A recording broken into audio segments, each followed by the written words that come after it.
Good morning, dear students. Standard 12 Science, chapter number 13, Nucleus. In previous lecture, we can discuss some examples and 1-2 exercise sums. Now, today we have discussed a radius of the nucleus.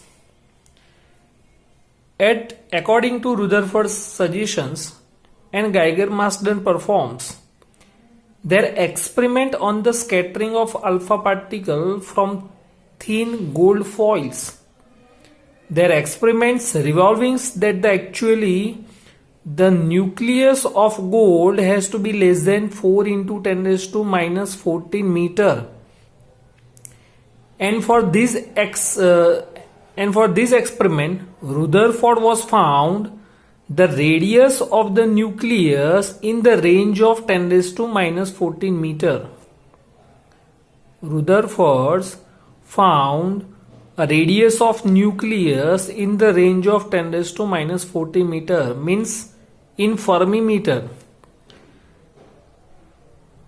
And from this experiment, a nucleus of mass number A has a radius capital R is equal to R naught A raised to 1/3.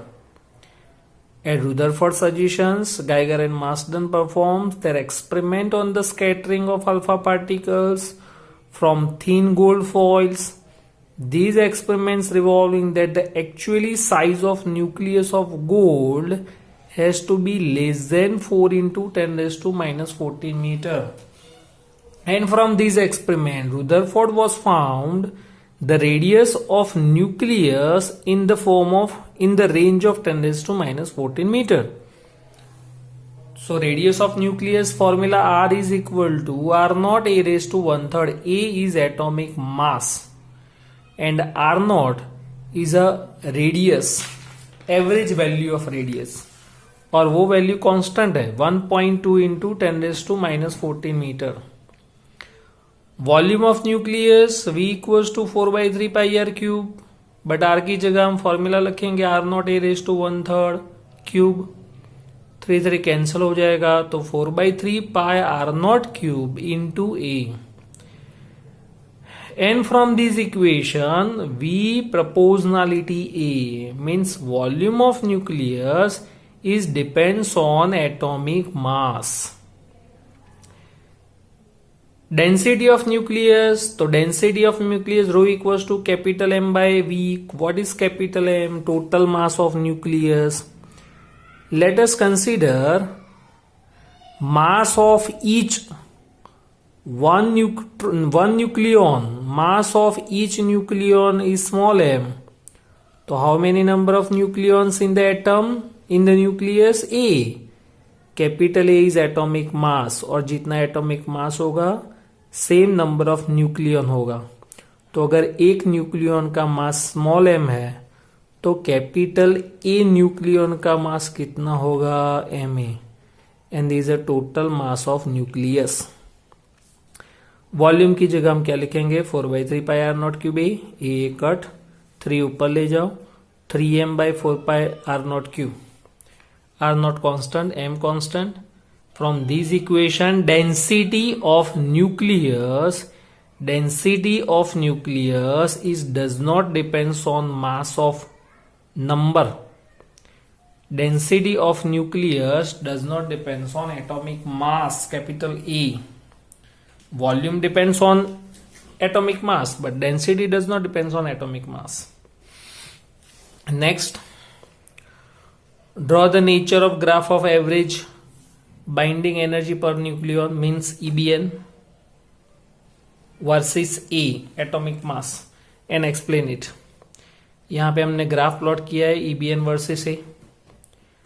जैसे जैसे atomic mass slowly increase होगा तो binding energy quickly increase in initial state, but after all binding energy is slowly increases.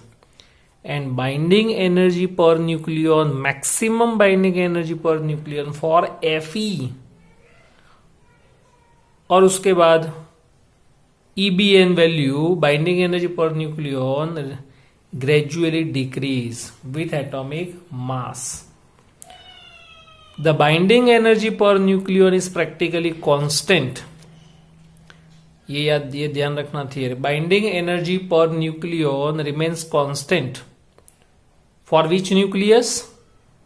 तो जिसका atomic mass between 30 to 170 है, यानी greater than 30 and less than 170. Greater than 30 and less than 170. वो जितने भी 30 और 170 के बीच में जितने भी न्यूक्लियस है, वो सबके लिए EBN की वैल्यू कांस्टेंट होगी. तो बाकी दो बचे, एक लेस देन 30 वाले और ग्रेटर देन 170 वाले. तो जो भी न्यूक्लियस है जिसका atomic mass less than 30 and greater than 170 है, वो सब न्यूक्लियस के लिए EBN की वैल्यू क्या रहेगी? Very small compare with this nucleus. In our syllabus maximum binding energy per nucleon value for Fe कितना? 8.75 million electron volt per nucleon. And binding energy per nucleon EBN value is lower for both light nuclei less than 30 और greater than 170.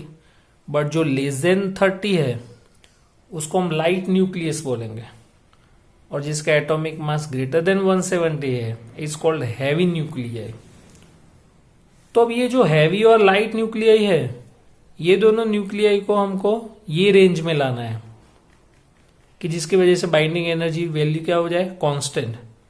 ये जो दो nucleus है कि जिसका atomic mass less than 30 and greater than 170 है, वो दोनों न्यूक्लियाई को हमको ये रेंज में लाना है बिटवीन 30 170, जिसके लिए आपको EBN की वैल्यू कांस्टेंट मिले. तो हम क्या करेंगे? तो the binding energy per nucleon of nucleus having a greater than 170 is very small. तो हम क्या करेंगे? तो जो सपोज 240 है एटॉमिक मास, तो वो जो न्यूक्लियस है incident on heavy nucleus, neutrons projectile particle, neutrons incident on heavy nucleus, for example uranium 92-238, ऐसा कोई हैवी न्यूक्लियस है उसके ऊपर हम न्यूट्रॉन इंसिडेंट करें, तो ये जो यूरेनियम है convert into two parts.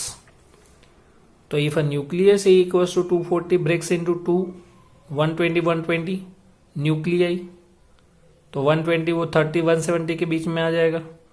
तो वो जो दो आपको एलिमेंट्स मिलेंगे न्यू, उसको हम बोलेंगे उसका EBN की वैल्यू क्या रहेगी? Constant. This is impulse energy would be released in the process, and this process is called nuclear fission. And this process is called nuclear fission. हमारे सिलेबस में लास्ट टॉपिक है ये chapter, nuclear fission. In short ये uranium है 92-238, इसके ऊपर हमने neutron incident किया, इज अ प्रोजेक्टाइल पार्टिकल.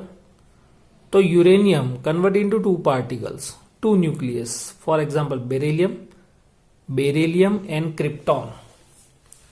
और ये जो आपके आपको कंपोनेंट्स मिले, फ्रेगमेंट्स मिले, बेरिलियम एंड क्रिप्टॉन, ये दोनों फ्रेगमेंट्स का एटॉमिक मास ये दोनों की रेंज में आ जाएगा बिटवीन 30 to 170. मीन्स कि उसका EBN की वैल्यू क्या हो जाएगी? Constant. And this process is known as nuclear fission. अब जो स्मॉल न्यूक्लियाई है कि जिसका एटॉमिक मास लेस देन 30 है, उसको हम क्या करेंगे? वो दोनों को हम ज्वाइन करेंगे.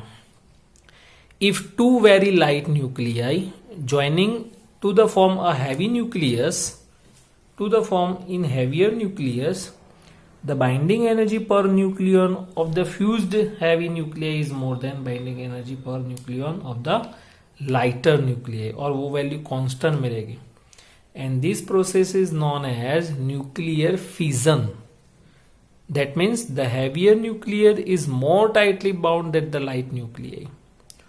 The energy produced in this process and is called nuclear fusion. Nuclear fusion. In our Ahmedabad, in our city, 3 जगह, एक IPR,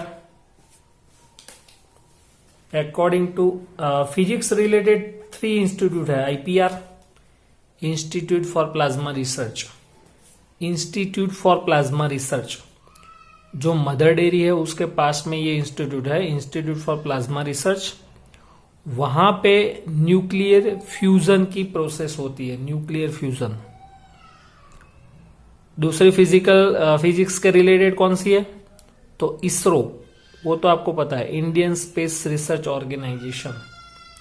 and third institute which can related to physics is called PRL, physical research laboratory, physical research laboratory. ये तीनों institute Ahmedabad में है और तीनों institute physics के related है, IPR, ISRO and PRL। Next exercise 13.11, obtain approximately the ratio of nuclear radius of the gold isotope AU 79197 and the silver isotope AG 4707. For gold, atomic mass is 197 and for silver, atomic mass is 107. Radius of nucleus, we know that R equals to R naught A raised to 1/3. And from this equation, R depends on A raised to 1/3. तो R1 by R2 equals to A1 by A2 raise to 1/3। A1 A2 की वैल्यू substitute करो, taking log at both the sides. Log R1 by R2 log लोगे तो 1/3 आगे आ जाएगा। ये दोनों का रेशियो 1.8411। फिर उसका हम एंटी लॉग लेंगे तो आपको R1 by R2 की वैल्यू मिलेगी 1.23। 1.23। ये था एक्सरसाइज 13.11।